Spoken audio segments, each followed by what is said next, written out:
Ladies and gentlemen, it's MadLutter53, and we are back on the DDT Podcast on YouTube. I am joined, as you can already see on the screen, with the man, the myth, the legend, the one who is returning for the very first time in the podcast's history of the episode counting. For episode 9, we have Glitch Artworkz. He has, since we last spoke, accumulated almost about to reach 1.5 thousand followers, gained almost 1,000 roughly in the past 5 months since we last recorded episode 8. I am in the presence of someone who is stellar, not just in terms of ability creatively, but also in design, in terms of positive energy on social media, and also outreach and connecting so many people and making such a positive impact, not just for digital artists, but also the wrestling community with his works himself. Ladies and gentlemen, please allow me to give a warm welcome for all of you on behalf of the Mad Army community to Glitch Artworkz. Glitch, welcome back to the Mad Army podcast, or should I say the DDT podcast. Oh, it's an absolute pleasure to be back. I loved the first one, and anyone that was in the radius of my voice, I've been promoting it. I really enjoyed it. My son, still to this day, just occasionally will just have it in the background while he's playing Fortnite. Go, that's you, Dad. Yeah. And your friend, Dad. Yeah, it is, yeah. So, yeah, absolutely awesome to be back. Well, since then, as I've already highlighted, you've almost accumulated 1,000 followers in the past 5 months, give or take. With the amount of influence and growth that you've had in such a short period of time, how has that impacted you? Oh, it's absolutely crazy. Since we last talked, obviously, I've had a little bit of a drama situation going in my life, some personal problems. Yeah, I had a real emotional slump, and I just basically threw myself into my artwork. And, you reached out, which I appreciate, and other people reached out. And I just basically, I dialed everything in. I dialed my diet in. I dialed my workouts at 5 a.m. in the morning. I basically became a completely different person. And it wasn't for the first time ever when I've been in a relationship, like I said to you before, I had to give up everything to basically feel like I had to be accepted. This was my choice. And I did it so quickly and suddenly. And, still now, there are times when, I'm still dealing with it. But like I've said in every single post that I've ever put up, you've got to keep stepping, because at the end of the day, the sun will rise and the sun will set. Bills need to be paid. And there are people or things in this life that you should stay for. And you ultimately owe it to the future you to go through the shit that you're going through now. That future you will thank you. Look in the mirror when I am looking good and feeling good. And I'm in a place where, I could start the whole situation again of life. But yeah, no, everyone in the community has been amazing. And don't sell yourself short. You are absolutely killing it. Your Stephanie McCare poster was fucking phenomenal. AJ Styles, phenomenal. That's how good it was. It was Miz, awesome. And, I love the fact that every single time you put up a post, you're always like, you inspired me and all that, because I've never had that ever. And I think through the whole time of going through the shit and everything like that, and quitting my old Instagram and giving up everything, I have finally, for the first time in my life, I found my people. I found my pack. Like if a wolf is lone and, he's just doing his own thing, which I always have been. I've told you about my personal problems, about not talking to my family and everything, and not really having a massive group of friends. I've got one amazing friend and brother who lives in Brighton, whose name's Luke. He has really been there for me, so much to the point that I have had thoughts of suicide. I did, Hmm. but I would pick up some weights instead of a knife or some pills. And that's the way forward, because it's absolutely crazy that there are people out there that can't see. There are people out there that can't walk. There are people that don't get to see their kids. There are people that have got cancer. There are people out there that have got an illness that can't be cured. Like, I'm not. I don't think I'm going to say this right. My Pfizer Albra, something like that. And there are people that have got that, and they every single day they get up and slap a smile on their face because they know there's no alternative. So my life has changed dramatically, but with the people around me, like yourself, and all of the lovely people that reach out to me when I send them a personal greeting, I can actually look in the mirror and say, at the moment, I'm enjoying life. And it's been a long time since I actually sat there and said that. And it's come at such a weird situation, because I thought when I was in the situation that I was in when we last spoke, I thought that's what I needed. And I guess that is what I needed for that time. And when that situation ended, it was a case of you've got to take stock. And I did that, and I'm moving forward. And I've got no malice, there is no ill will, there is no bad feeling. I just feel a bit shit because of what could have been now can't be.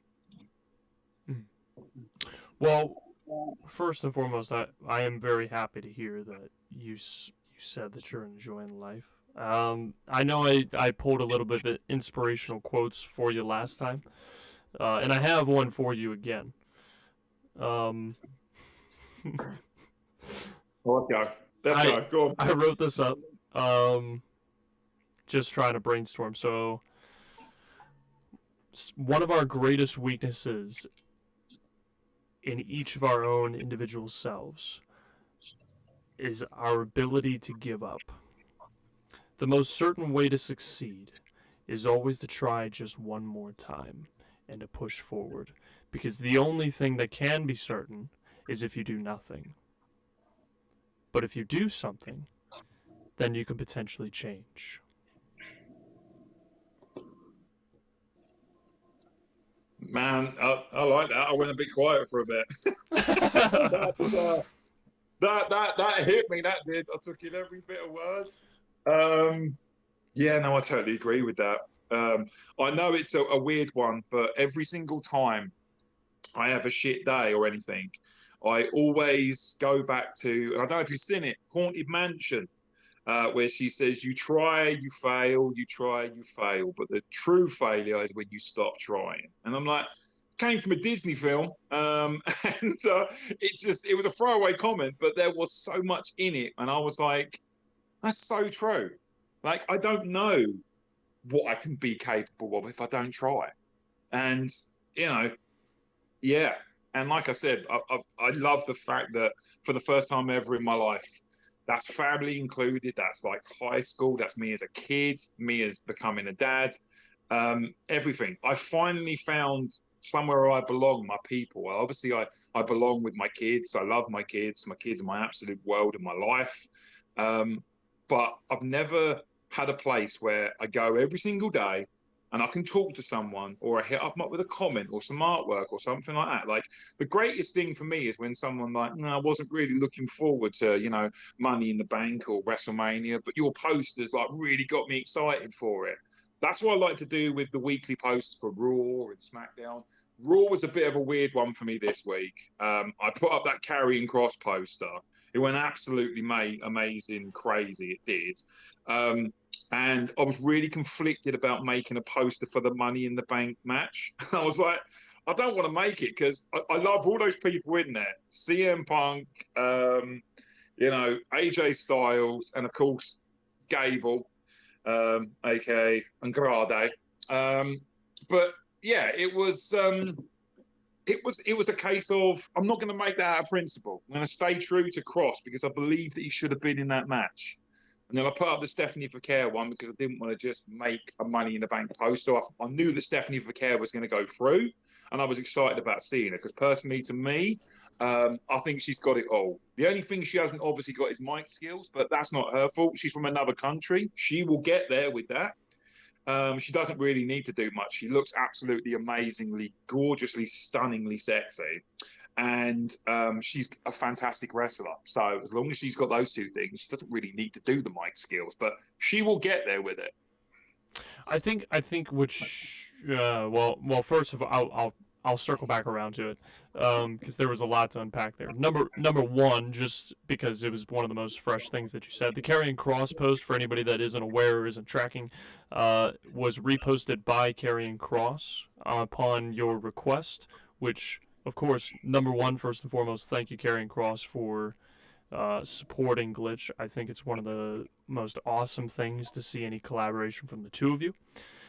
Mostly because I feel like when I look at your style, it just matches with his character and his persona. But to continue down the tangent, the post that he's referring to, hashtag Justice for Cross, was the theme behind it. For him not being in it, has reached 16.1 thousand likes. I think that is absolutely fantastic. I understand your perspective. So I just wanted to read off the metric there. 16,100 plus likes currently. It has been shared by, I think it's got over 200 comments at the moment. And it has been shared, or at least sent to over 300 different people. So congratulations to you as well. And just to clarify, just to backtrack a little bit, the AJ Styles poster that he is referring to on my page, I just want to give a shout out to a person specifically because they were the one that approached me. Photoshop with Stygian. I apologize if I butchered your last part. It is Photoshop with, and it's spelled STIJN.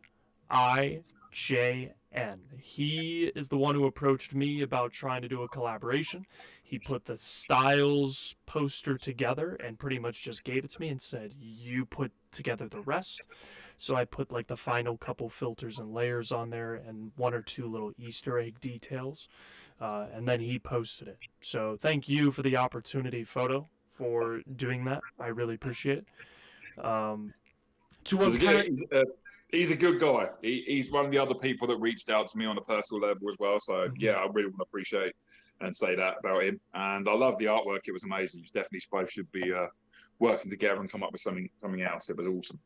We're going to have to. I also love the Jey Uso one that you just recently posted. That one was absolutely phenomenal.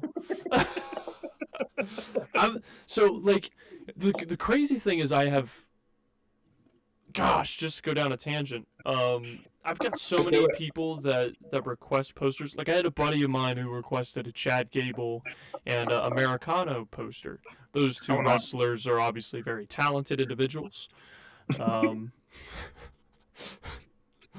They're both very similar style. Yeah, very similar style, very similar physique. They wear the same boots as well. I don't know if you've seen that. Well, they shared. Chad Gable lent his boots over to him. Americano. Oh, absolutely. That's what his tattoo as well on his back. Yeah. Of course. I mean, similar physique, so they must go to the same gym. Very similar genetics as well. Yeah. So he suggested that. I'm doing the favor for a buddy, and what's put me behind on making the Money in the Bank graphics is I have a family member who we're celebrating a late birthday for them, and they didn't want, but they're a huge fan of an anime, and I'm going to try and make a poster for them that I'm trying to plan out and get that done before the weekend. So there's quite a bit of moving, and then I also have like 2 baseball graphics I want to try and make for sports to continue doing that challenge. So I have like several projects I'm trying to tackle, but I feel like I should just halt everything, do Money in the Bank real quick, and the birthday one, and then go back to everything else. Yeah, no, you definitely don't. One thing I've done, if you stretch yourself too far to a poster, you rush it and you ain't committed to that thing. Like I did a Money in the Bank poster. It was a really good one. John Cena got announced as the poster for it. But now that poster doesn't make any sense because I rushed it because now he's in a tag match. Well, I'd done a CM Punk one. I'd done half of him and half of CM Punk. And I got so pissed off with it that I deleted it. It was a good poster. But I was like, nah, it's terrible, it's awful. And then my son found it in the recycle bin of my phone. He was just like having a look at my phone. What's that, Dad? And I'm like, oh, that's a poster that I'm not going to bother with. That's really good. And he clicked on it, and as he clicked on it, he clicked the delete button. Oh no, no, So no. it went from my phone into the bin, and then he looked at it and it's gone completely from my phone. Now I'm like, that'll never ever be seen again. Is what it is. Wow. Well, so to further points on Karrion Kross not being in Money in the Bank, just to pivot over to wrestling. Obviously, you are a very strong, loyal follower of Karrion Kross. Not only just a Absolutely. loyal follower, but you've communicated off and on with him.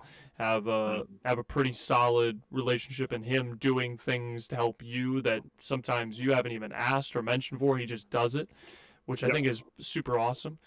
Um, I am in agreement with you that Kross should have at least been put in the Money in the Bank ladder match. I get that there is a set number of people that you can afford the opportunity to.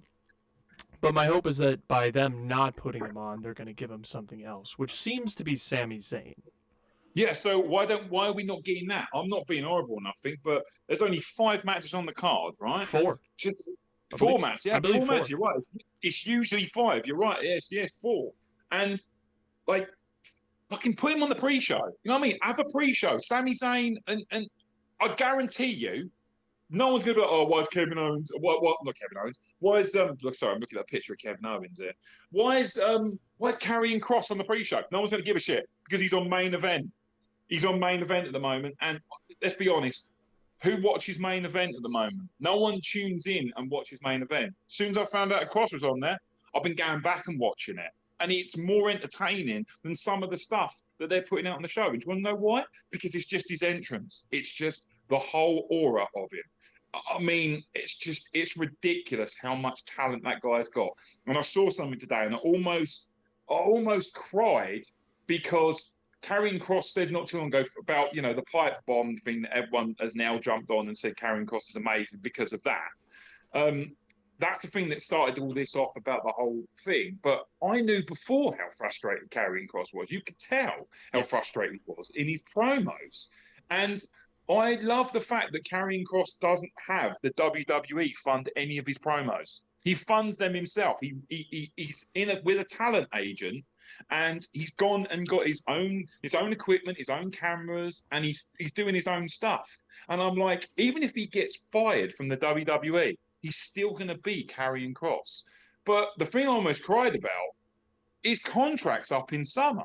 Now, if I'm Karrion Kross, I ain't re-signing my contract because I'm like, well, I've been here. You've got me back. I know he's a loyal soldier, and I love that about Karrion. That's one of the things that I like. I had so many people saying to me yesterday, through personal things, why have you made a Karrion Kross poster? He's going to be the next to be fired. Why doesn't he just leave? And I just wanted to reply to him and be like, because he's a loyal fucking person.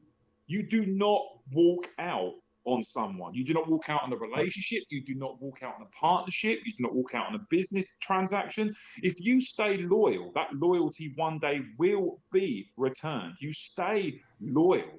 And fucking Karrion Kross has been loyal since he signed his contract because let's be honest, he got AOP, he got the whole Final Testament thing, and he was doing those promos for ages. Then he wasn't seen on TV. Then they did the Wyatt Six, and now he's backstage doing things that he used to be doing. He's back to talking to Sami Zayn because that's basically where this all started.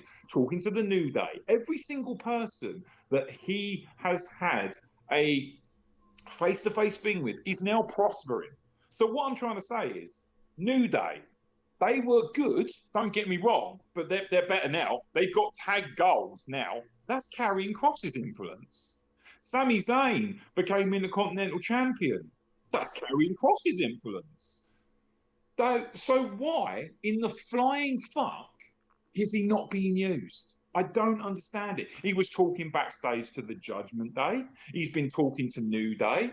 He done that documentary, and still to this day, I am absolutely honoured to be on his YouTube thing for that documentary. I also spoke to the producer, Tom. He's a lovely guy. I still talk to him to this day. He's a really nice guy. And it's just crazy how much the fans want this. And it's a little bit like the Daniel Bryan thing. And I think to myself, is it a slow burn? Are they literally doing this until we don't fucking want it? We need it. We need for Karrion Kross. And I'm really hoping that the WWE, or just Triple H in particular, whoever runs it, I mean, that whole suit in the tie thing, we know that that is directed to Triple H. Go fuck yourself. That was directed at Triple H. He is the guy in the back with the suit and the tie. That is Triple H. But if I'm Triple H, I'm thinking to myself, and I watched his interview thing not too long ago with his Hall of Fame thing, his biography. Vince McMahon treated him like shit. Vince McMahon had him beat by jobbers like Henry Godwin and stuff like that. No disrespect to them, but that's what they were known as back then. And it was only until Triple H cut a promo to Jim Ross saying, burn a hole in my fucking stomach, JR. Exactly the same thing that Karrion Kross done. So if I'm Triple H, I'm thinking, this guy not only wants it, he fucking needs it. And I'm going to give it to him. And I'm hoping that Triple H's hands aren't too fucking handcuffed by this whole TKO thing, that he can actually have a say. Because I think if Triple H ran things on his own, it'd be very different. But unfortunately, like what The Rock said, and even The Rock said it, and he's owned half of it with Triple H, with TKO. They both got bosses to answer to still. Like, The Rock must have been so pissed off when TKO made him look like a fucking idiot, when he's like, we're going to have WrestleMania. It's coming back. New Orleans, baby. WrestleMania. Like, he really fucking put it out there. And then straight away, it's like, actually, Rock, wish that you told us that because it's going back to Las Vegas, apparently. And it's like, right, okay, stop making these announcements until they're actually part of thing, because people look forward to them. Like, I was listening to Chris Van Vliet. Shout out to Chris Van Vliet. No, Van Vliet. It's CBB. Love him. Love him. I can't believe I just heard that. Love him. He's amazing. Yeah, so genuinely, like, I was listening to him, and he tells the truth, because he's like, what happens if people, like, got a bonus from their work and booked hotels in advance and, you know, done all these things and looked out for New Orleans? Now that's not happening. They can't get a fucking refund and all that. And I'm not saying, I'm not one of these people that I'm a WWE guy through and through. I am. But I watch all wrestling. And at the end of the day, if Karrion Kross is not used in the WWE, he will absolutely prosper in another company, because they will see what TKO are not seeing. I don't think Triple H. Everyone's sitting there blaming Triple H because apparently it's come out that Triple H got rid of Carlito and R-Truth. Now, don't get me wrong. Carlito and R-Truth, they're amazing. They're legends. But to be honest with you, I think they both do better in a company like TNA. But by the way, as a quick disclaimer, I want to throw out there the report, at least from what I had found as was the source of the report, that it was Triple H who fired them, was from Dave Meltzer. So I'm taking that with a huge grain of salt.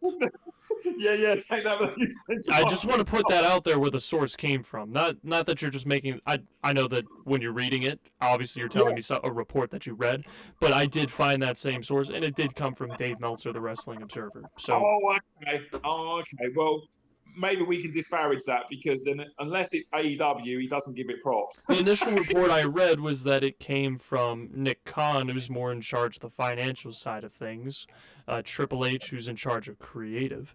Now, could I see there being any kind of influence from Triple H? Yes, I can. Yeah. He's an executive. I can also see TKO making the decision. At the end of the day, this is gonna sound so terrible. Just because I like R-Truth and Carlito, just from the longevity of their careers and how incredible they are as people. R-Truth and Carlito. Yeah, legends. I don't care who it came from.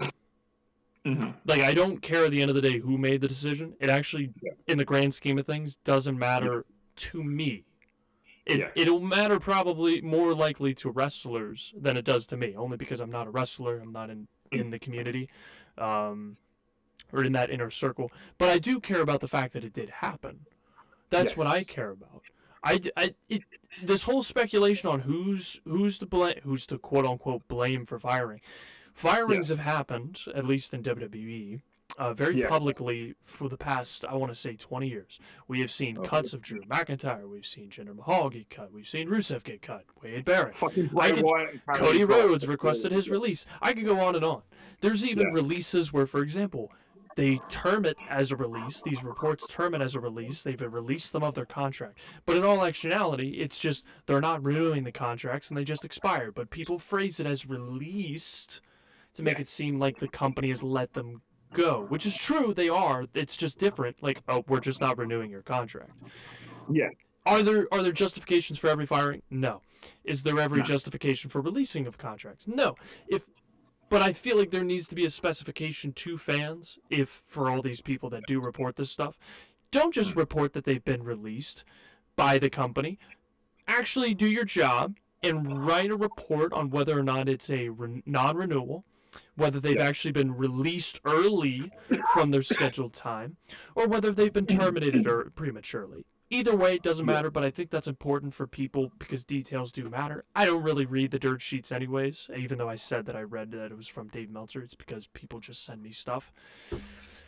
And then I want to see where the sources come from. But I feel like it's just so crazy to me that happened. I also think as wrestling fans, we haven't really got like a standing to do that. It's like so many people are like, oh my God, I could write a better Raw than this. If I was Triple H, just for one time, I'd be like, hey everyone, how you doing? Thanks very much for everyone for coming. You, Darren, in the front, you said the last week's Raw was crap. Here's a piece of paper, and you have to go book every single person. They would never play. Even though this, and in case any wrestler or any person within wrestling hears this podcast, I don't have booking experience. I only have my YouTube channel's universe mode experience. But you know as well as I, and some people who have been loyal followers who've actually gotten to see my Excel spreadsheets, the sheer amount of piles of notes that I kept track as a commentator, statistics, metrics, and the booking. And that's not even talking about like stage direction. That's not talking about the sheer levels of what WWE writes. But I point this out because that's me. I'm keeping track of statistics, the booking, the writing, the storylines, the segments, like what's being said in between, what I need to communicate to the audience, my exact scripts I need to read out, what matches are going to be covered, what's going to be the future coming up, how to advertise it, how to market it, what kind of booking should I do with certain wrestlers. All of this comes to mind, and this was just a universe mode fictitious world. But I bring all that up because I feel like I learned a lot of things, and it helped me gain a bigger understanding over time of, to circle back to Karrion Kross, the understanding of not everyone, you're not going to be able to push everyone. You can push everyone, but not to the top all at the same time. You could do, and this is what I try to prioritize, a trickle-down effect, which is, I think Paul Heyman actually covered this in a podcast, but I'll say it anyways. Maybe not as eloquently as he, but I'll do my best. Effectively, if you establish your main eventers, eventually when it comes time, you want to build up the next set of main eventers. And then the first main eventers, you can move down to try and work with the mid-carders. It'll help elevate the mid-carders because they're working with former/current main eventers. So you intertwine those and you help elevate the mid-card to then be seen as main event levels. Now the problem is you don't want everybody to be seen as main event level. It's not going to be possible. But you want to make everyone be taken seriously or be seen as a plausible threat to then step into the main event. Because then it helps elevate everyone over time. You can still have the lighthearted comedic characters, the people that do get beat easily. I'm talking about like the Akira Tozawas of the company or the Otises, where some people are just going to be at the bottom. They can certainly build up runs where fans will rally behind them and you give them a lot of focus. But for the most part, they're going to be in a specific role unless they do something to change that. You can still help elevate them to be taken seriously, like how Rusev is trying to strengthen them to be taken more seriously as threats. I think that's a great gimmick. But to that point, you want to have people be able to intertwine with other levels of characters to help make them be taken more realistically and more plausible that they could step into a larger role, because then you just build up your company. The only problem is once you build up more investment into all the smaller characters, how to manage and temper fans' investment within them. Like, uh, people want Karrion Kross to be pushed. Okay, well, how? How can we write a story that gets him on screen and gets that satisfaction that the fans are looking for and not rush things? So, I'm going on this long tangent, but I have at least an understanding that there is so much pressure that gets involved in that because you want to satisfy everyone. And I'm obviously at the disclaimer that everybody's fictional in my universe mode, and you're not dealing with contracts. You're not dealing with trying to manage people's individual interests or salaries or money. But it is difficult because you're still dealing with a fan base that wants to see certain characters get pushed or be taken seriously. So it's trying to manage that and trying to ensure that everyone gets the most out of the product that you have provided for them. And it is it's a challenging task. I'm not trying to make excuses for them not pushing certain people, but it is a tough bind, I will say. Yeah, no, exactly. That's what I mean. We can sit there as wrestling fans and be like, no, why can't you do this? Why can't you do that? Like, forever, I have been waiting for Sheamus to get the Intercontinental title. And I thought, oh man, he's going to get that title. That's the only title he hasn't got. But then I'm thinking to myself, do I want him to get that title? Or, like, you know, do I really enjoy the chase? Like, some people just really enjoy the chase of the title. And once they get the title, it's like, well, what do I do now? You know what I mean? Like, where do you take Sheamus after the Intercontinental Champion? He's a fantastic wrestler who has said, you know, he's going to keep doing this till the wheels fall off. So there is no, like, sunset or anything, you know, on his horizon. He can do this. Maybe he'll go to the company and be like, look, you know, I'm banged up. I'm going to do this for another year. And then that's when they're going to be like, do you know what? They're going to give you the one thing that you wanted. Like when CM Punk main evented, every single fan loved Triple H. They were like, oh my God, you've given it to CM Punk. That's what they want. When he didn't win, everyone was like, well, Triple H's fault, isn't it? No, it's not. No, it's not. They're building to the next thing. And obviously the next thing is War Games, I think, with the whole Seth Rollins faction. I absolutely popped when Bronson Reed came back. I fucking love that guy. I think he's amazing. He is another person that whenever I put some artwork up, he has always, you know, like checked it out and stuff. And I said to him a week before he came back, I said, I've got some artwork for you. And he was like, oh, just hold on to it. And literally he came back and I literally went straight back to that artwork, put it up.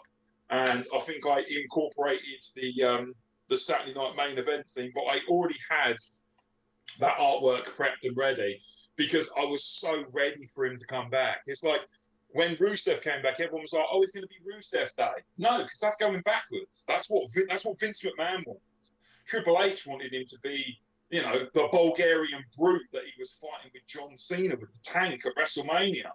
When he was Rusev Day, we weren't even seen at WrestleMania. He was probably on the pre-show on the Battle Royal. Like no one cared. Like there are certain people, like all of a sudden everyone's like, "Oh, Aleister Black's back," but they're jobbing him. What, you expect it to be AEW? They come in straight away and get a title. Nah.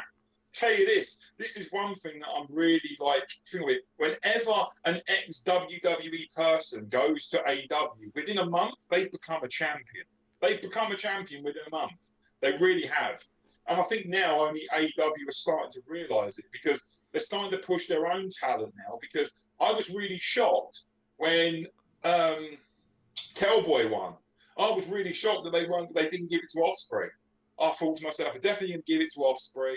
But then obviously they're probably building up to that London show where he's going to get the big pop there. Because let's be honest with you, in wrestling, there's not that many other people that are really flying the flag for being an English guy. And I think, you know, he does the whole thing of like, you know, he comes out and he's like, "Oh, what's going on, bro?" Like he's proper English. Like he really is. So it's an interesting situation to see where it's going to go, really.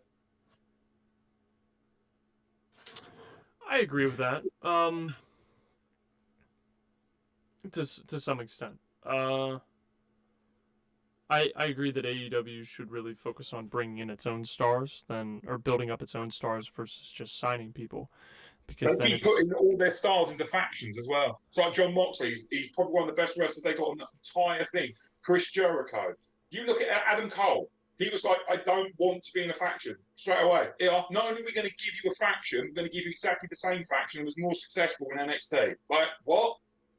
Adam Cole can stand on his own. He doesn't need a faction. Like, straight away, everyone was like, Malachi Black is a perfect example. He came back and he has done more with his career than he has in AEW. He just has. He's more seen. He's on TV more.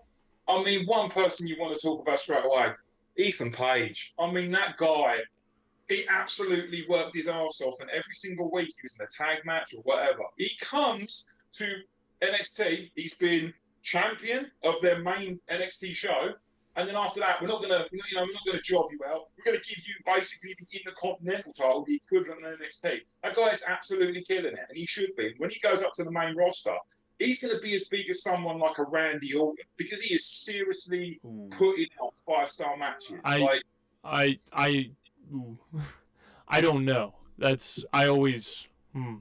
I never want to jump to conclusions. I do agree with you. He's insanely talented, and what's crazy is I don't follow AEW that well. I know of wrestlers' names, but I don't focus on the storylines. Like you talking about Ospreay and Adam Page. I had no idea that even happened. Okay. Just because there's, I mean, you already know I work several jobs. I'm constantly slammed. So I'm basically very selective about my wrestling. For anybody that's like, oh, tribalism, I'm like, well, I'm just gonna choose WWE to watch and listen to because it's what I've known and it's what's worked. So I'll keep tabs on that, and I'll do my best to keep my ear to the floor on TNA and AEW just to keep track of names. So to summarize. I heard of Ethan Page's name from AEW, but it was one of those like I have no idea who that is, and he came into NXT, and it's like, oh shoot, okay, well this guy's something, and then they put him with Trick Williams, and he wins the title. I was shocked, I was shell shocked, and then to see how he's run with it, and even to get to see him live when I went to Vengeance Day was absolutely incredible. The development of him. And how NXT builds talent and stars is nothing short of just phenomenal. It has been that way for a long time, but to see it play out and get to see such rising stars is nothing short of incredible. But to your point, like I hope that they book him like a Randy Orton, but I don't know if they will. Like it's up to. Yeah, no, we've had this conversation. You're already a bit skeptical when someone's on the NXT roster. They're absolutely burning with cooking fuel. They're absolutely killing it, and they go onto the main roster and they sort of I never want to see it happen, but I've had it happen myself where I'm building stars in my own NXT, and then you bring them up, and it's like, ooh. How do I make it work? How do I make it fit? Because I don't want them to fall down the card. I don't want them to lose steam. Some have worked out phenomenally. Others, I mean, I feel like if Page goes at the rate he's going, he will be a very huge asset. I mean, it's like Carmelo Hayes. Carmelo Hayes had a ton of steam, and then he goes up to the main roster, and it kind of fizzled, so they put him with The Miz. That is very true. So you bring in Aleister Black, and he's white hot immediately. Yeah, exactly. Like, it's crazy. I think it'll depend, but either way, I love what Ethan Page is doing. Going on what you just said, though, and it's only occurred to me now. You just said how good NXT is building up its talent, right? Mm-hmm. Now, where does that remind you where NXT was great for building up talent? Triple H, when he was in charge, without no TKO in the background, no Vince McMahon in the background. Everyone was like, "You gonna watch Raw tonight?" Yeah, I might catch it. NXT's on though. Gonna definitely check out that. Now you basically said the same thing. Shawn Michaels is building the talent. Do you want to know why? Because Shawn Michaels is a wrestler. Shawn Michaels knows what to look for.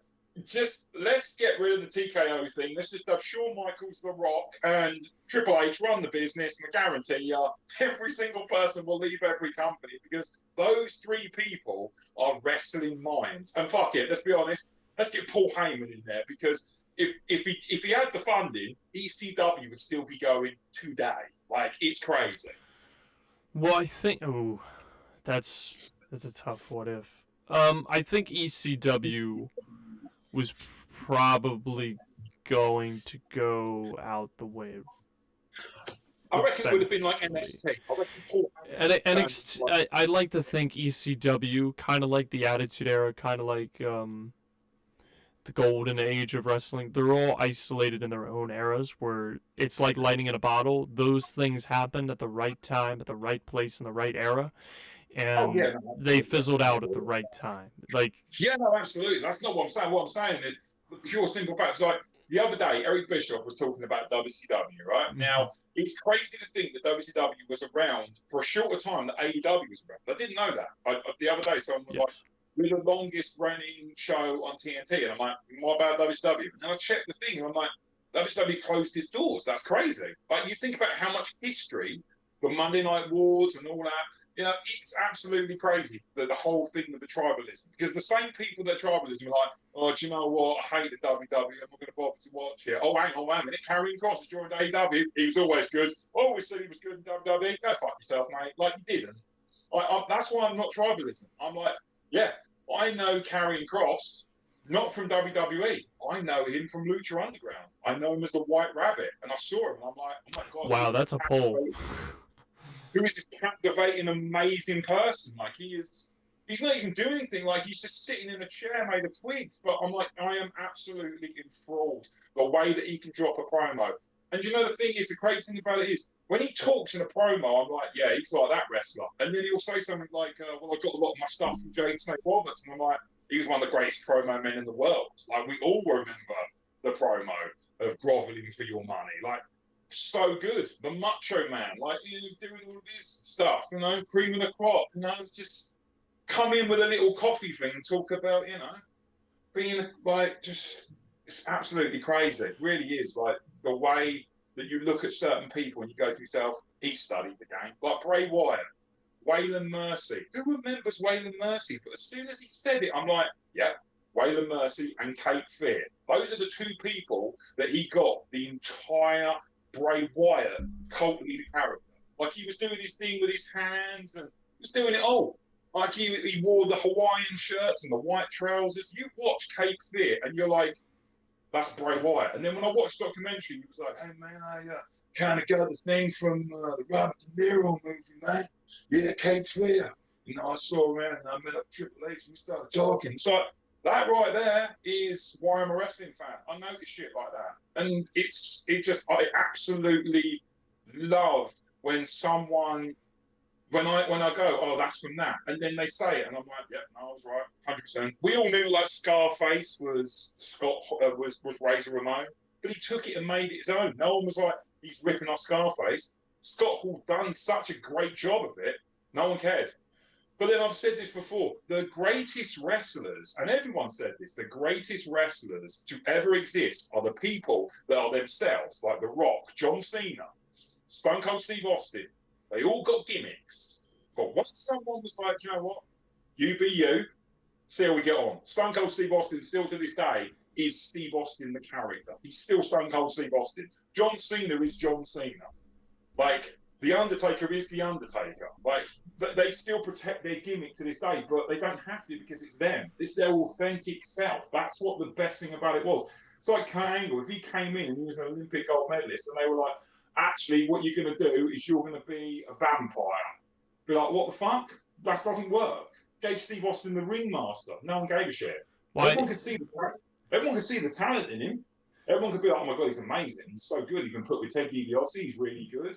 Don't know about this ringmaster gimmick. Like, he won King of the Ring. That was it. He was Stone Cold Steve Austin. But he was Steve Austin on camera. And that's what the great thing about it was. Let Karrion Kross be Karrion Kross. Let him fucking do it. Just give him the ball. That's all I'm asking. I'm not asking for the Intercontinental title. I'm not asking for the WWE title. I'm asking for tonight on Raw. Oh, what's going on, Pat? Oh, what's going on? It's Karrion Kross is going to be on Monday Night War, baby. He's taking on the Yeet Meister, Jey Uso. Not for the title, just a match. And that's it. People will be like, see Karrion Kross in that match with the world champion Jey Uso. Yeah, fucking brilliant match, wasn't it? Yeah, it was great. What do you think, Triv? I think it's pretty good, man. I think we'll start using you a bit more. That's all we're asking for. If this Sami Zayn thing is going somewhere, then great. But if he's not going to be next week, he's not going to be there, don't bother. Because all you're doing is just getting our hopes up. And That ain't right. You see something on NXT, 1 minute someone's talking to someone, the next week they follow it up. It never happens on NXT. It's like the other day, Ethan Page was talking to him, then he attacked him, then they got the match, then he won the title. And it's like, yeah, you're following storylines. Karrion Kross has been talking to people backstage for fucking nearly a year. Like, and he's not really had, and then he had the one match with AJ Styles that people still talk about to this day, and he lost the fucking match. AJ Styles won. He went on to WrestleMania, and he lost. And Karrion Kross, everyone was talking about, oh, was Karrion Kross at WrestleMania? Yeah, he was. Do you know what he done? He told AJ Styles to put some brass knuckles on, but it was really good just to see him, because he's amazing. He's the #1 selling t-shirt, so much to the point I haven't been able to get my Karrion Kross t-shirt because every single time I try and go and find it, it's fucking sold out. But then you look at people like John Cena's into retirement, and I love John Cena, I'm a John Cena guy, you know that. But his shirt's not selling out because no one ever expected it. And the greatest thing about wrestling is when something beautiful just comes from nothing and we all embrace it, we all get around it. I don't know why, but the brass, not the wrestlers, I think Triple H would love to push Karrion Kross because that's his guy. You know, you watch those NXT things and you see Triple H doing all the entrances and everything. Like, he is very hands-on. And, like, one of the best things about WrestleMania 40 was Karrion Kross was on it. It was fucking amazing to see him on the stage. I took a picture of it and I've got it on my phone when I captured that moment at 2:55 when he took the stage at 2:55 a.m. in the morning, and I took that picture. And I've still got it on my phone because I wanted to capture the moment where Karrion Kross was standing at the top of the ramp and taking in a WrestleMania and just going, I made it. And that is so fucking deserving. It's unbelievable. I got goosebumps just talking about that because I just think when a guy puts so much work in, when he's not given anything, and he still makes it more entertaining than what you're seeing on TV with storylines, with scripts, with lights, with music, with everything, and you watch a Karrion Kross promo on YouTube where he's sitting there playing with his hair, talking about not getting the opportunities, there's got to be something there that people aren't seeing. And I don't understand why it's taken this long for someone to see someone like Karrion Kross putting in the fucking work. He has been putting it in ever since he's been lacing his boots. His documentary had more views than WrestleMania on YouTube. There's got to be a balance in there somewhere. It really has. They need to capitalize on someone like Karrion Kross because they did it for so long with Bray Wyatt. We'll put him in the thing. You know, he's got his own thing. He's doing this. He's doing that. It was too fucking late. When Bray Wyatt was ready to immerse into the character and he had to go away and reinvent himself and this whole Wyatt Six thing, that was going to be Karrion Kross. That was going to be Vincent and Dutch. That was going to be all of that. And it's just crazy how we still haven't got to that. I really hope at Money in the Bank, Karrion Kross comes out and fucking annihilates everyone with Vincent and Dutch. I would love that. That would be, for me, that'd be like, you know what, fucking pay-per-view of the year. WrestleMania was good, but fucking Karrion Kross absolutely killed everyone. Just let Karrion Kross be Karrion Kross. Just give him the fucking ball. And if he drops it, he'll be the first one to be like, you know what? You gave me the ball, fine. But give him the fucking ball. Renew his contract and give him the ball. Bullshit. Rant over. It's all right. It's all right. I mean, you make a lot of good points. I am certainly glad that the Undertaker is authentic, still firing lightning bolts out of his hands. I just love that you were like, hey, you know, the best wrestlers are those that are authentic, and I wanted to make the joke so bad, so I bottled that one up. I was like, all right, I'm gonna podcasts and stuff like that before he doesn't turn the thing on. He just literally gets the electricity through his hands. Did you not know that? I didn't. Oh, actually, I did. He's pretty terrifying. I mean, he's actually my favorite wrestler ever. So makes sense. I also, not to speculate too hard because speculation is not rooted in the basis of undeniable objectivity. It's just assumptions. of what can Some possibly of the be. shit that you say, seriously, you are But so educational, it's unbelievable. there's a thought process on maybe they're holding off with Sami Zayn because they're trying to do something with him, and then afterwards, after Money in the Bank, they try and do something with Logan Paul and Karrion Kross. But I don't know, and I don't think that they'll pull the trigger on that just because it seems like they're going back to Kross and Sammy. It's their writing's a bit weird, where they want to write long term at the moment, but they're writing things that are making me question things. I just did a video about how they made Cody Rhodes the protagonist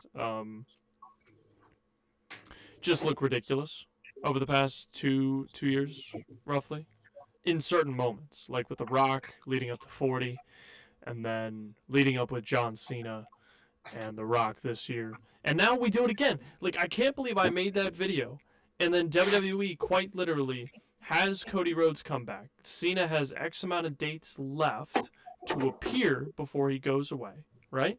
Are you tracking so far? Are you tracking where I'm going with this? I will give you the absolute props. You did say that. Okay. So then I found a social media post that I couldn't help but post in my own story on Instagram, and I thought it was so perfect. Because number one, it was very close to everything, almost word for word, that I was thinking, and it was a caption of John Cena laughing at Cody Rhodes, and it says, "Cody returned and decided to help John Cena ruin wrestling by wasting one of his wrestling dates to challenge him to a non-title tag team match at Money in the Bank." This is how you write your protagonists during long-term stories. Clean and coherent writing. The only thing that it could make me think of to make some sort of excuse out of it is Cody Rhodes turning heel. But even if he isn't, or even if he is or isn't, why would you waste the date? Because isn't the ultimate goal to become champion, unless you're selling out to become the number 2 to John Cena, which doesn't really align with Cody Rhodes' character, because it's been about him trying to break out as a star for the past 15 years, so you're reverting his character process that he's been converting since Legacy. So with that in mind, if you continue to do so, if you continue to revert this character, then it's going to hurt his character, which we've been building up since his return in 2022 by continuously making him look like baffling buffoon in certain key moments that people are going to remember for all time in wrestling that will reverberate throughout the industry. So with that perspective, you have him return, and his immediate argument is that he can just use a rematch clause, but instead we're just going to waste it on a tag team match with Logan Paul because Cena can't get heat because it's his final year of wrestling. We decided to turn him heel. And with that in mind, Cena turning heel, the fans are still going to cheer him because they want to give him his flowers, because the time for to boo him was 10 years ago, give or take, and not in 2025 where everyone's cheering him. So it's a bit awkward because fans still love him. And then Cena, it results in him going for the lowest hanging fruit. We're going to pair him with Logan Paul because he gets the most heat. And then we're going to waste it on a tag team match because we're going to put Cody Rhodes with Jey Uso, the most over talent in the company right now, because he gets all the cheers, and we want to ensure that Cody continues to get cheered and not get booed, because WrestleMania 41, the fans decided to go into business and just boo the heck out of the protagonist of the story on a random off day, including several shows in Europe, which have then kind of confuddled and muddled the storylines that are going forward because they do cherish long-term story and don't want to pivot too much. I hope any of that made sense. Right. So some of the times, generally, I'm like, he literally lives to do this podcast. Like, I don't think I can talk that loud and not like that fast. There will be a test after this. The only thing that I can think of that this whole situation is, we saw a little bit of it on SmackDown, and this is what I'm hoping happens. We don't want heel Cena. Heel Cena's great, but let's be honest, there's not many people that, you know, we want John Cena. We want the last hurrah. It's 7 years too late. Yeah, exactly, right? And it's like, I think that Logan Paul is going to get in John Cena's face. And I think John Cena is going to beat up Logan Paul and leave him, and he's going to get the pin. And then I think he'll be advertised on a Raw or a SmackDown. And I do think this is the slow burn to get him back to being a fan favourite. I do. But, however, the CM Punk promo does make me think that they're going to do this at least one more time. Because if a fan favourite is called a little bitch, it doesn't work. It only works if Cody Rhodes came out and went, "Hey, rah!" go fuck yourself. But he was a fan favourite, and The Rock was a fan favourite. It wouldn't work. People were like, why is he telling him to go fuck himself? Like that. It was that situation. And I think I really do hope by the end of this fucking thing that we do actually find out what this whole fucking Rock thing was all about. We still don't know what The Rock gave, what The Rock gave Cody Rhodes. It was a watch. It was a watch, I believe. Yeah, exactly. It's meant to be the watch, right? But it weren't talked about. Like Cody Rhodes just goes, oh, there was a priceless thing you gave me, and it's like, great, okay, sell the soul thing. They really put something behind that. And Cody Rhodes said it best, and this is the thing, he sort of teased the heel turn when he said this. He knows that offer is still on the table. So are we going to go out with Cody Rhodes turning heel and John Cena being the fan favourite? So this whole year has gone through with Cody Rhodes was the guy, and now it's going to be John Cena being the guy. Cody's going to get pissed off with that because once again, the people have turned their back on him for someone who's leaving the company. I don't know. It's a very interesting situation, but I'm very much a person of like, let them write, let them do what they've got to do. To steal the line of all the young people, let them cook. I don't get that whole fucking thing because, quite frankly, I'm going back on it. If we're letting them cook, Karrion Kross's fucking dinner's burned. Okay, that's where we're going with that. His fucking dinner is ash. They're cooking something for Karrion Kross, and it's just fucking matter now. It's just ash. Because they're cooking for Karrion Kross, that poor fucking son of a bitch ain't eating that fucking ash. At the moment, he's taking shit and he's turning it into gold. So let's just do something here. But I think that would be the ultimate thing for like someone to be like to go out and then for Karrion Kross to maybe try and turn the number one fan favourite guy, Cody Rhodes, turn him into a heel. They try and do it with Sami Zayn because he's pure of pure. And that's what they're trying to do. And the thing is, the reason I don't think this whole Karrion Kross thing is not working at the moment is because the fans love him. We don't want to boo Karrion Kross. Turn him into a heel all you want. It's like the Steve Austin thing. Well, He done some of his best work when he was in the Alliance, like singing and all that. You wouldn't tune into Raw and SmackDown and be like, so that guy there, the bald guy, Steve Austin, he's a fan favourite. No, he's a heel. He's a diabolical heel. The other day, he was beating up a woman with the chair, with the Hardy Boys, when he was two-man power trip. All right. Why has he now got a guitar and singing with Kurt Angle, trying to make Vince McMahon laugh? Like, he did some of his best work when he was a heel. And I think the situation is with Karrion Kross, if they're trying to portray him as a heel, it's not going to work for much longer because he's too much of a fan favourite. They did the same thing with Daniel Bryan with Team Hell No. Kane had to become a fan favourite with Daniel Bryan. Before then, people were booing him. He was Hell No because he was doing the no chant. It got so over that they both became fan favourites. Why? And it's like, it's got to work at some point, but in other points, it hasn't got to work. Well, I thought they had something going with... So, where I thought things were really getting interesting was the reverse psychology... Not the reverse psychology, but the reverse work of... So, Cross's tagline right now is, I'm the devil that you know. Yeah. Against the devils you don't. Mm-hmm. I think it's a wonderful tagline because we know he's a bad guy. And I think what works is that if he gets over, he doesn't need to change, he doesn't need to move the goalpost with the character. So what I mean by that is that what I thought was compelling was that he was trying to push AJ Styles to not allow Logan Paul, a YouTuber, to become world champion. So what I thought was going to happen was he was going to get involved, not Cena, with Jey Uso, motivating him to not lose to Logan Paul. Because at the end of the day, he may be the devil, but he doesn't want to bastardize or butcher, if I can use that word. I don't know if I can on YouTube. I apologize if I can. But I'm going to upload it anyways, so if I get flagged, I get flagged. Love it. And either way, I'm referring to something, not someone. Butchering or destroying wrestling. So Cena very much wants to destroy wrestling. At least the character is presenting that, even though he may not fully agree with it. But I thought that this involvement was going to lead with Cross assisting Jey Uso, not necessarily in heel tactics, but in terms of motivational. Yeah, like protecting the company and what he loves. Yeah, because then what you're establishing is that he's not just trying to warp everyone's thinking into becoming a bad guy or trying to embrace the bad side. He does still very much care about the industry and has a moral compass. So what you're showing is that even the devil of WWE has certain lines that are a no. Yeah, like core values and stuff. But it's like the Bray Wyatt thing with the Fiend. Anyone that he interacted with, they turned a bit heelish. Now, are they going down that route? So I will tell you this gimmick that I came up with a character in my universe mode, and I love doing it, and I think it would be. I'm not saying that this is going to be the perfect gimmick, and you tell me if you think this is a good idea.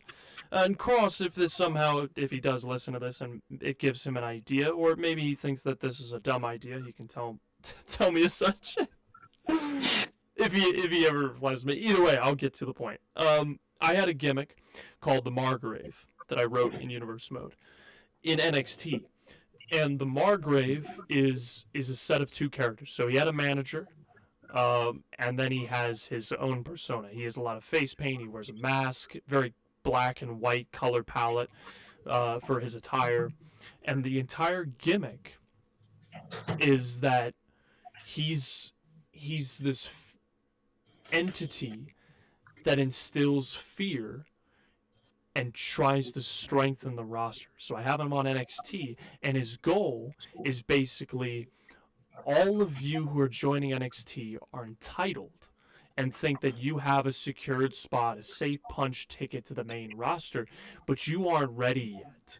None of you are ready. None of you are worthy to step onto that stage, and I will be the villain for all the heroes that think that they're ready, to give them the impossible adversity to overcome. And he just fights opponents, any of the heroes. And it doesn't necessarily make him, and it almost is like his character is being portrayed as one of, I'm sacrificing myself to be the villain for all of you, to help build all of you up, to strengthen you, whether you win or lose against me. I want to give you adversity so that you become stronger. Sort of like Rusev in a way with his gimmick. So a little bit like, have you seen The Dark Knight, Bane? Yes. So that sort of thing. Like he believes he's sacrificing himself for the greater good. Because same with the Seth Rollins thing. He's trying to protect the company because he knows he's like the top guy, and all these other guys that think they're the top guy, they've got to prove themselves against him before they can call themselves top guy.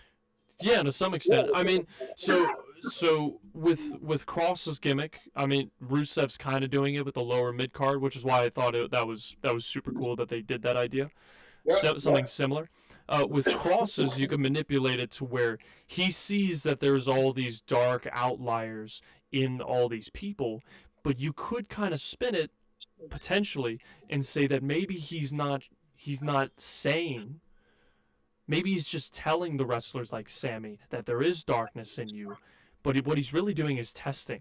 Is somebody actually going to give in to that darkness, or are there people here on this roster that have the fortitude to resist what I'm telling them, to become stronger heroes?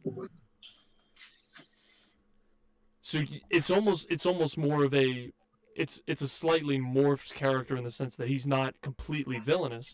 He's the devil on the shoulder to tempt these wrestlers, and then it's truly if the wrestler falls for it, which almost makes it an optional case in terms of it adds an extra layer of storytelling and adding the moral compass of wanting to protect the business and getting involved with Logan Paul and Jey Uso.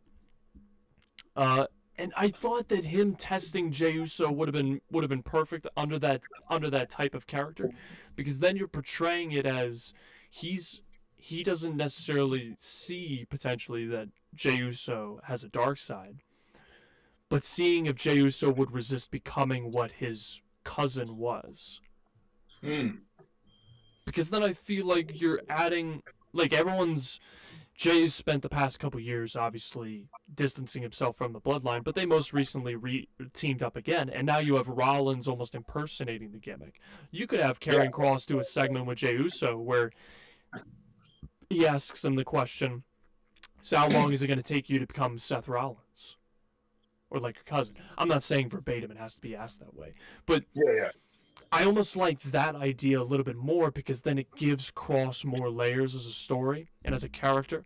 And the character itself is not only testing wrestlers, but trying to see if they give in to the negative morality of the world or if they continue to persevere and press through. And I feel like there's something very unique about that kind of storytelling, very special. And my character, at least when the Margrave's timing was on the cusp of another dominant wrestler who came in to NXT. So the other dominant wrestler was Jack McKay. Powerhouse. Ran through it.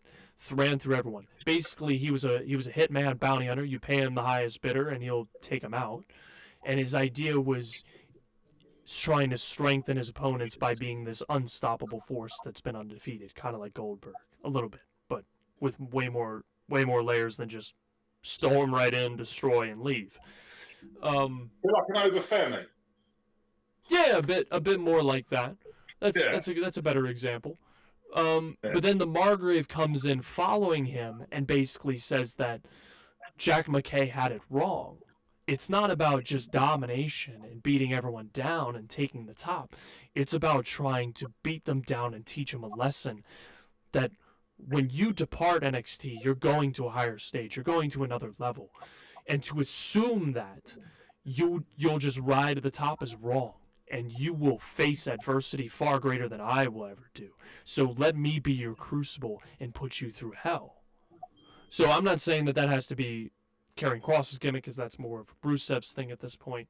But adding more layers to Kross, I feel like, will be super cool. I always love deep storytelling when they sprinkle it in.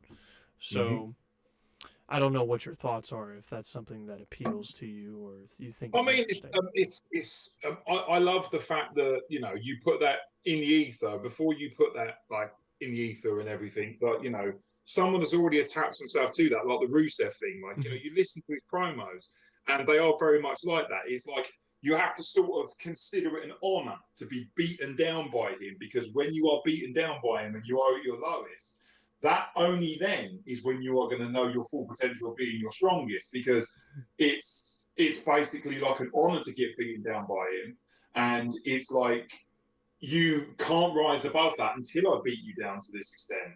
So I take you to the right point of like the whole situation of like loads of people take shit for granted, and it's only when they lose it do they then want it. And it's that sort of situation. You're beaten down so much that you have to be like, well, I've got no other fucking choice but to get up. The other option is to sit here on the floor and just die. And I can't do that, and I don't want to do that, so I'm going to get up. And then internally, he will beat you down harder. And your will is being often, it's iron against, it's iron sharpens iron, You are both fucking battling it out. And there's only going to be one winner. And when there is that one winner will have not only earned the battle, but he will also have learned from the battle. So he wouldn't have earned, he would have learned as well. There you go, that's a t-shirt. Earn and learn from the battle. Rusev. Earn and learn? Dude, don't tell me. I'll make that logo. I will make that logo. It's like the Friday Night Fraxium thing. I'm still waiting for the I Digress t-shirt. Oh yes, I need to make that too. I digress. Let me note that real quick. I just penciled it in. I digress. And what did you say for Rusev? It was earn and learn? Earn and learn, yeah. Yeah. I got you. I will make these happen. This is happening. Good stuff. This will happen. I totally forgot about the I Digress shirt. I got you. Good stuff. So yeah, I feel like Kross has the potential with that kind of story, and I feel like it's weird to have him go back to Sammy when the direction seemed to be pointed at Logan Paul, and now they're putting Paul with Cena. Their writing is strange at the moment. I don't know. I reckon they've got far too many chefs in the kitchen. Personally, you know, you're one Possibly. person that writes something, and then they think that's great, and then the next person's like, "That's actually not that great." Like so many like things that you listen to when people do podcasts, like the whole carrying cross thing with the Wyatt family and Vincent and Dutch. Like you can go on now and have a look and type in Vincent Dutch and the Wyatts. He met up with them. They cut promos. In the background, there are 6 stripe marks which represented the Wyatt 6 because one of them was stabbed out, which was obviously Bray Wyatt. And it was just like they really were building to this. And it's such a shame that we never got that. But at the time, it wasn't TKO, it wasn't Triple H, it was very much Vince McMahon. And we all know Vince McMahon done things very differently. But I'm not going to sit here and slag him off or slag off the booking because, like I said, if someone gave me a book and be like, right, you book Raw and SmackDown this week, Karrion Kross will be on the show. After that, I'll be like, okay, right, okay, I'm going to put it in with him, but you can't do that because the story doesn't follow on from last week. And I'm not one of those people to be like, oh yeah, right, okay, right, don't worry about it. But no, it needs to follow on. You know, it needs to be an episodic thing. So NXT is a flowing machine. If something happens, like prime example, this week, have you seen NXT this week? I have, yes. Right, Mariah okay. May debuted. Prime example, the culling thing. They talked about, and there's something so small. Taylor Paxley, right? That she didn't have any friends, so then she went to be with Zarya. They followed that up this week. They also took out a member. They took out Jensen. Like they're doing something. You know what I mean? They're following it on. You understand? You've now got the choice of that's a match next week. Izzy Dame versus Zarya, or Izzy Dame versus Sol Ruka. That leads her to a title match. In that title match, Peyton Paxley comes in and chooses straight away. You've got another faction. Jens Brooks and Jensen's got to obviously do something else.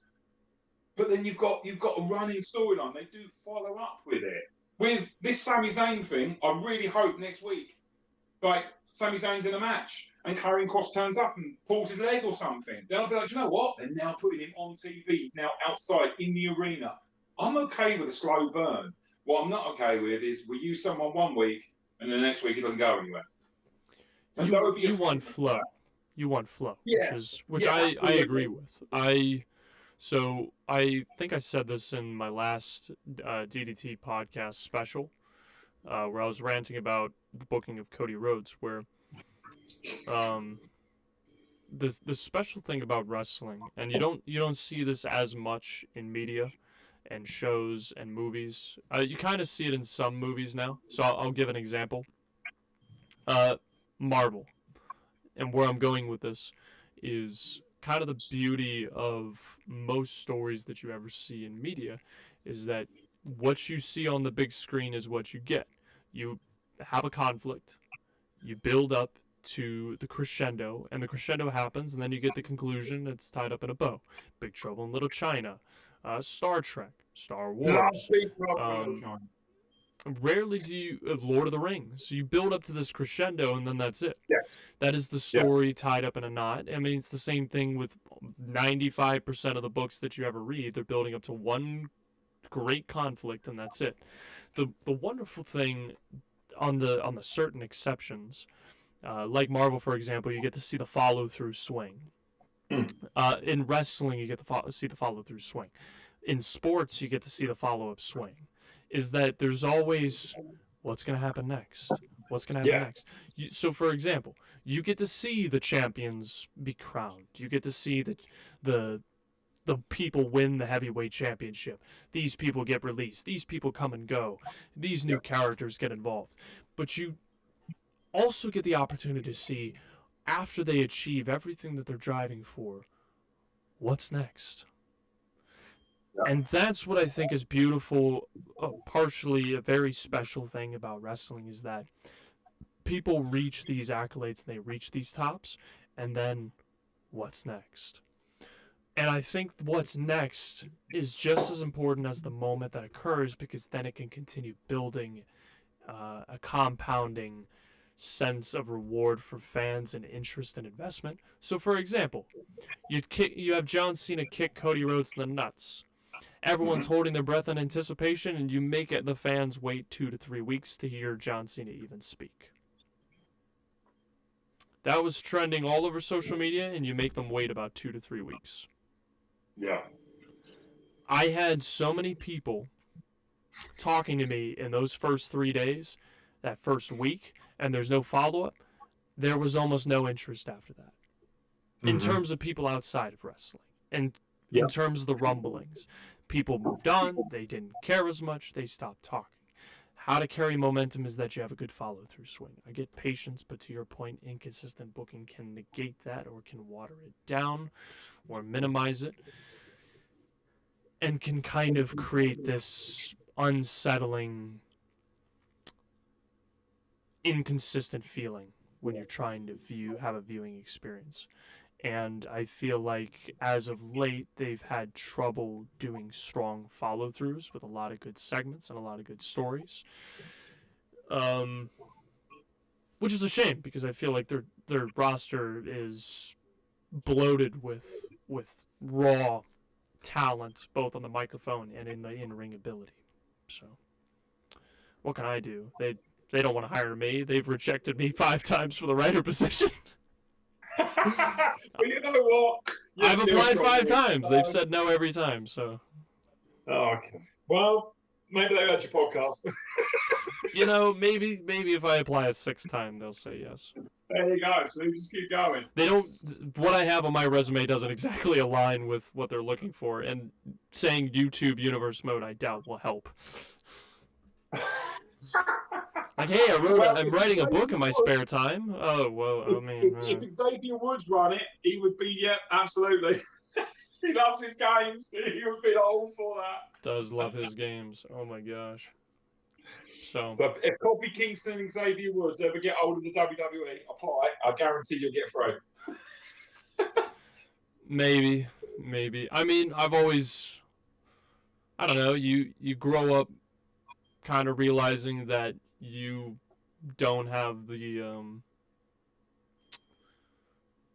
you didn't start young, so you're probably not going to be able to get in the wrestling business. I was playing other sports all the time and pursuing other things, but I've always wanted to give back to sports and wrestling, and hence why I'm on this podcast, and hence why I want to help bolster everybody else's name. Because I want to give back and help elevate and promote the people that have shown me so much and have helped me grow. I feel like wrestling has helped me grow up as a writer and as a thinker, and I'm trying to understand how to write conflict and storytelling in an interesting and compelling way, in a physicality kind of way. So and for the amount of work that the wrestlers put in, like Karrion Kross, like anybody in the ring. I think we should just call this the Karrion Kross episode. It feels like it is. I feel like yeah, you can just send this to Karrion. Just mail it to him and say, just listen to this. We talk about you for the hour and 20 minutes that we're doing this podcast. Just mail it to him. Just say, listen, if you want to hear an hour and 80 minutes of us glazing you, right here for you. Just stop right in and give us a listen. Just plug this in when you're doing a workout. It'll inspire you. No, I think that that's what I want to do with my life, and unfortunately my jobs are. Well, actually, one of them is I'm finally closer with one after years, but that's neither here nor there. So, here's to hoping, and here's to being unrelenting in trying to manifest dreams into reality. I'd like to get involved, but unfortunately, there's no wrestling company near me, so. Well, the best way I can describe it, the whole situation, it used to be someone done a podcast, right? And occasionally you do a bit of artwork. In my personal opinion, You could now say that you work on the side and you're trying to be a graphics designer. So there you go. And you run a podcast. Like, straight away, you focusing in on the artwork and everything, it's starting to get noticed. Karrion Kross saw your artwork. He saw your artwork. That's true. You know He what I did mean? like 2 of them. Exactly. Thank you, Karrion. Your support is greatly appreciated. My mouth fell open in shock, so I do appreciate it. That is literally all it takes. The first ever person to like my stuff, who has not liked my stuff since, and I've done posters for him because I'm a massive, massive fan of him, is The Miz. He's never liked anything else since past WrestleMania in New Orleans when he was in the triple threat match for the Intercontinental title. Mm.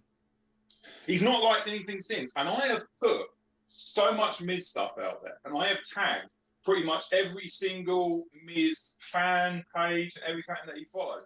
He just hasn't seen it, and I'm thinking to myself, okay. But Karrion Kross, I put up a poster, and that's it. It's straight away. I put up something of Shotzi Blackheart. She followed me. I put something up on Wyndham Wednesday. Nikki Cross liked it. The other day, I saw my last Wyndham Wednesday. Every single member of the Wyatt family, the Wyatt Six, looked at the picture, and some of them sent me, "That's awesome, love hearts." I've had stuff from Joe Gacy. I've had stuff from Nikki Cross. Eric Rowan doesn't, because I don't think he's very high up on his social media, but he does check out the stories. And I'm just like myself, they've seen that artwork. The only person that hasn't seen the artwork is Bo Dallas, Taylor. He's the only person that hasn't seen it, because I don't think he's on social media very much. But he's like never checks out the stories or anything like that. But he doesn't look really at anything apart from if obviously like they follow them and stuff. But it's crazy to think that I put artwork up there of someone else and they see it. I always check your stories. Like, the crazy thing about it is I put something up there the other day and it wasn't even wrestling related. Karrion Kross saw it. He saw it, and Shotzi Blackheart saw it, and it's just crazy how you can have these interactions, and then they still check out your personal stuff. Yeah, it's not just the artwork and everything. So don't sell yourself short. I think the way that you have come across with your artwork when I started following you is absolutely amazing. Still to this day, that fan page still talks about your Stephanie Vaquer poster. We still talk about it because she run that page and said, "I've not seen some really good artwork. I love that. It was really good. Your friend did that artwork." And I'm like, "I don't know if you know him, do you follow him?" And I'm like, "Yeah, I do. I ain't got to follow him. I consider him a friend. I consider him a brother. I confide in him. I love my relationship with him. It's fucking awesome. And he's a great guy. And I love the fact that his artwork's getting out there. And every time I can promote it, I will."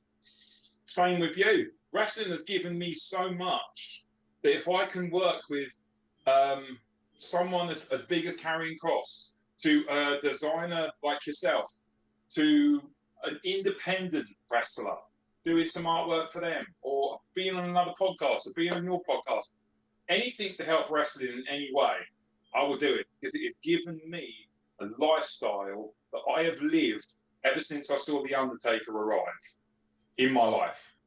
And we talked about the first time, the very first thing, the Undertaker coming down the ring, and that's it. I was captivated, and from that day on, like, the people that I have followed religiously. And when I have a shit day, I put wrestling on to make myself feel better, and I sit there and I cut a Jake the Snake promo, or I cut a Randy Savage promo, and you know I'm all about the impressions, so I do it well. But genuinely, it's just giving me so much. Wrestling is just, it's so fucking awesome. It's so amazing. There's only ever been half a year when it wasn't in my life, when I gave it up, and I didn't know who the fuck I was. I really didn't. And it's crazy how something that some people are like, "Yeah, I'll take it," and I used to watch it when I was a kid. And I have never not watched it apart from that time. And the only time that I didn't watch it was when I didn't feel alive. I really didn't. I felt like a zombie, but I felt that was the way I needed to be at the time. When I got back into it, everything that I ever missed about my life, being happy, showing emotion, smiling, it all came back within 20 seconds of watching wrestling again. And it was a beautiful thing because people around me noticed the dip from who I was to who I was now. And they're like, people used to say to me, she's glad to have you back. And I'm like, I didn't go anywhere. Yeah, you did. You just didn't realise it. And that's how much wrestling has given to me. And I love that, like I said at the beginning of this, I found my people through my passion. And I fucking love that. I found my people through my own passion. This is not forced. I get up every single day, like I said to you the other day. I get up every single day and I feel broken. And I get up, I do my workouts, and then I just immerse myself around wrestling. I could be on the laptop, I could be making something, but I've got John Cena in the background, and I don't have a lot of friends, so John Cena's keeping me company. I absolutely immerse myself in the world of wrestling, and it's made me not feel so fucking alone in this world. And when I talk to people like you and all the other people that have reached out, I feel like such an emotional connection that if I can give back in any way at all, I will do my absolute damnedest to do it because wrestling has given me a lifestyle that I will live until the day I fucking die. I think that's a mic drop right there. I think that's a mic drop. That's a pipe bomb. That is, in fact, a pipe bomb. I think that's a pipe bomb right there. Oh, my goodness. The raw passion. The energy. Absolutely. The liveliness. The richness of that promo. Magnifique. Oh, good stuff. Well, what are you doing after this? I'm kidding. I think you know what I'm doing. I just told you. Yeah. Doing the washing up and having John Cena in the background, probably. Man, since you brought that post, I've got 17 voice messages, 3 comments, and 1 email. About what? I don't think the emails are. About what? I have no idea. Mark It Down Podcast. You sent me something. Can't look at that yet because I don't want to click on this and go on the thing. Someone said, Trick all of a sudden needs something. Someone's commented on something, and I've got a couple of new followers. Well, you're almost at 1.5 thousand. Really? Yep. Yeah, I think you're like 29 away. Oh, wow. That's, Jesus Christ, that's amazing. Like I said, my milestone was nowhere more than like, it was like 1,020. 39 So, away. 39. like, that's why I literally put up that video, because generally every single person that has helped me get to that, like, it's not me. I put my artwork out, but that's all the people sharing it and liking it and everything. Like, I consider every single one of my followers, the reason I give them a personal thing is because to me they're fucking dear. They're like family. Like, I genuinely care that they're good, and if they're not, I will message them. I don't might even know them. Like, I saw some guy the other day and he was just like going through a really bad time at the moment. And I was like, mate, I'm in. It's like, I know we don't know each other, but let's talk. Like, what's your favourite wrestling promo? And we just started talking about that, and I'm just like, I love the fact by the end of the conversation, he was like, thanks, man, I feel so much better. And we check in and we see how like good each other were and stuff. And like that photo of like the photo of, I'm probably going to butcher his name as well, photo by Stinch.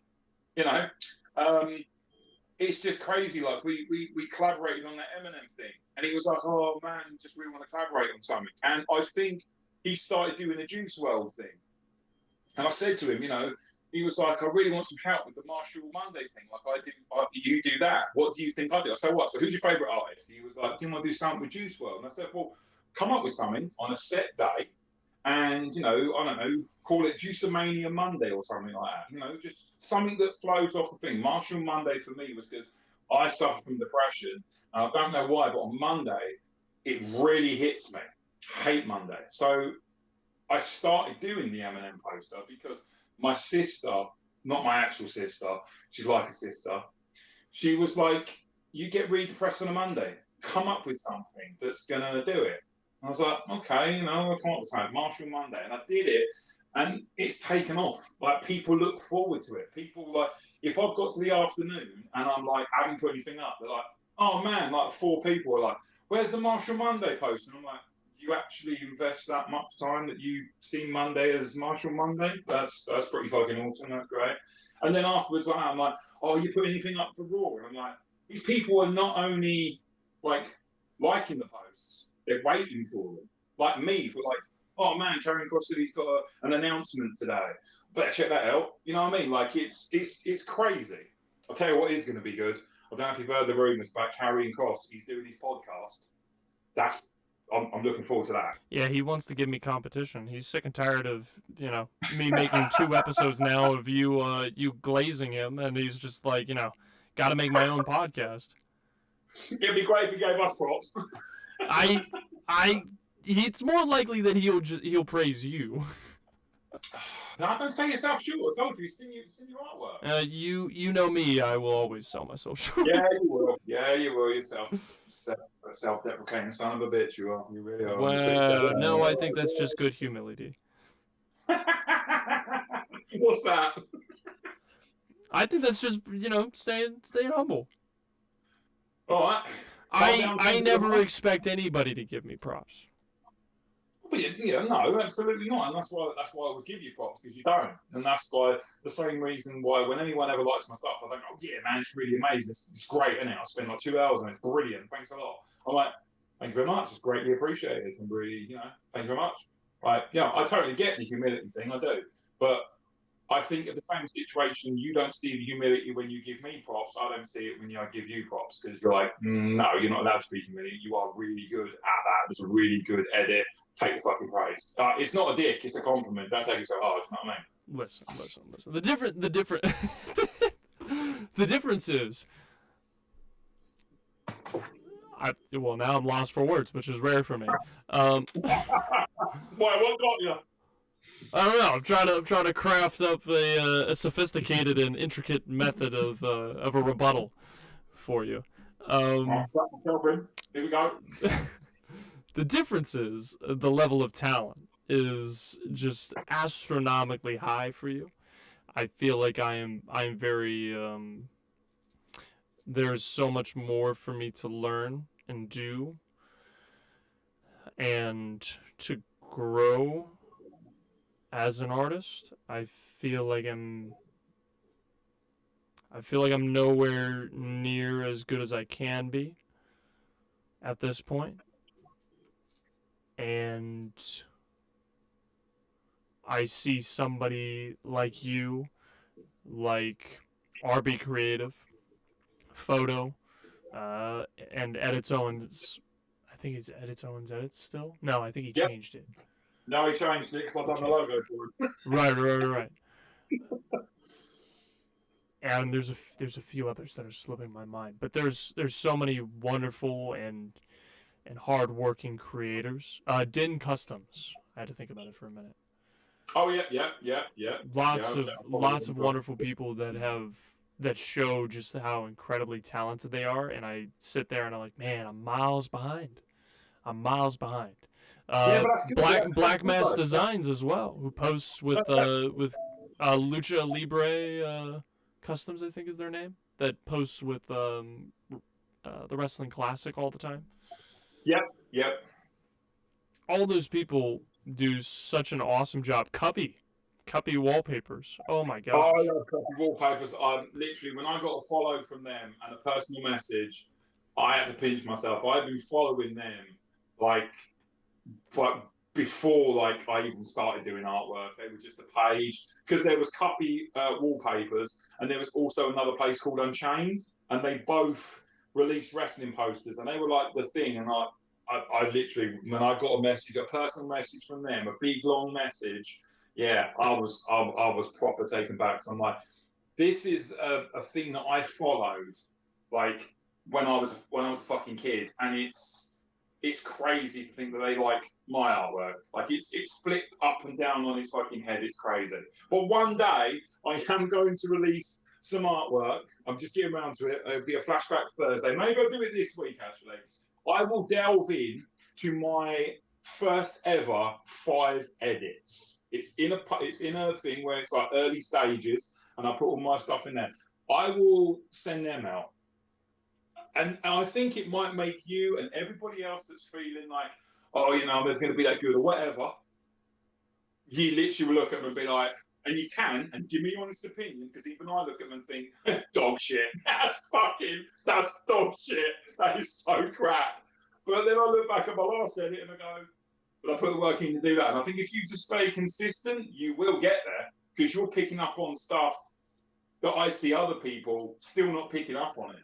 Like, still not picking up on it. Like, I would say to you, like, you know, try this, try that, you know, and you will not steal the designs. You will make it your fucking own.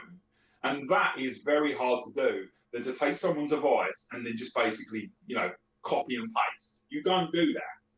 Like, you ask my things and stuff, what do you think about this? You know, maybe, you know, I might do that. And, yeah, it's cool, some ideas and stuff. I gave you the idea a minute ago of those things. But you're going to put them into an artwork, and you'll be the one that comes up with it. And no one else can be like, well, they came up with it. No, someone gave you an idea, you grabbed the ball and you fucking ran with it. Like, shouldn't sell yourself short, because when I first started doing my stuff for 2 years, I could not get the grasp of this whatsoever. And still to this day, people are absolutely shocked that I don't do Photoshop. Never done Photoshop. I use an app on my phone that I pay a yearly thing for, and people are like the other day, when I got stuff sent to me, this person sent it to me through Photoshop, and I'm like, oh, I can't open that, buddy, because I don't have Photoshop. He went, you haven't got Photoshop. What do you use? I'm like, well, I feel like I'm up for a crime. Yeah, that's true. I can attest that's happened to me quite a bit, where people are like, I never use PixArt because they make you pay money, and I'm like, everything I've made on my page is PixArt and then for free, and they're like, what? Like, yeah. That's what I mean. It goes to show people can pay for the full product and not get nowhere near as good as the design that you can work for. So I know you're not gonna take this at all. You're not, but I think you're fucking awesome, and I think you're only going to get more awesome. So, congratulations to your success at the moment, and you will carry on with this sort of success. It will happen. It just will. Someone puts work in, eventually something happens. It does. No matter how many reps or whatever you've got to do to make your body look good, if you put consistency in to anything, work, relationships, whatever, you become Cody Rose. You go from undesirable to unfucking deniable. Eventually, the universe has got to give it to you, because the universe goes, you ain't going to give up, are you? You're not going to quit, are you? Okay, here you go. And when you give it to that person, like I said before, I'm very much a person of, you have to go through shit to really appreciate it. Like, if I got with someone now, like in a fucking relationship or something, within a month it'll be over, because I would be repeating the same fucking pattern. I would be going from one relationship and taking all of the baggage and everything and not allowing myself to heal and just pouring it into the next person. And that's not what I'm going to do. I'm off the dating scene. I'm going to worry about myself. And I've said this to you on personal things. I've been chasing love since I was 14 years old. I've been in relationship after relationship after relationship. I'm going to let it catch up, because I think I'm way fucking ahead, and I'm going to let it catch up. And it's going to take some time, but I'm not going to go looking for it. I'm going to let the universe come to me. I'm sick and tired of going to the fucking universe.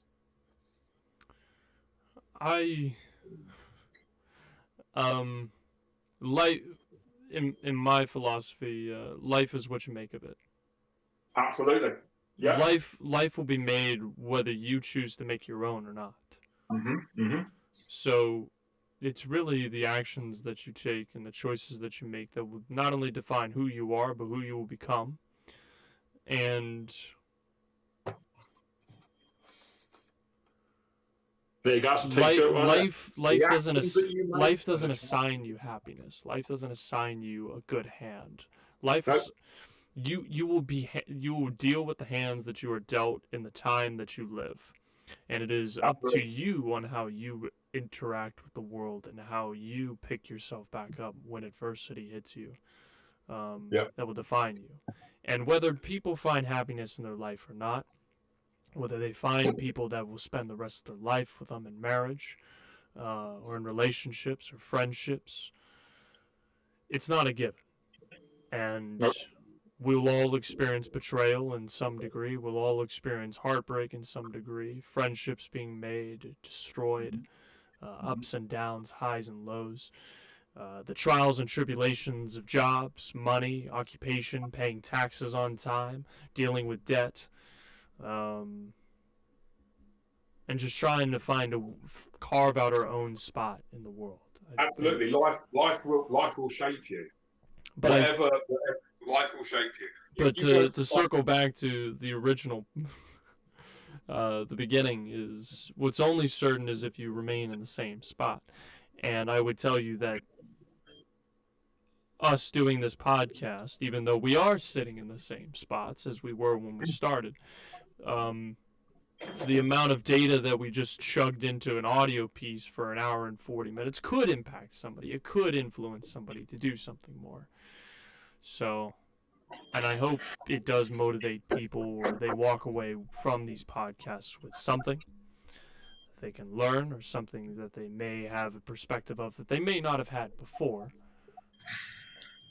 But that's a story for part 3. Absolutely. Yeah. Well, we are at the hour and 40-minute marker. Yep. 40 minutes over my normal scheduled time of an hour. So as far as the podcast, we can keep chatting afterwards. But I'll end the podcast here just because of time. But do you have any final comments, concerns, questions you may have?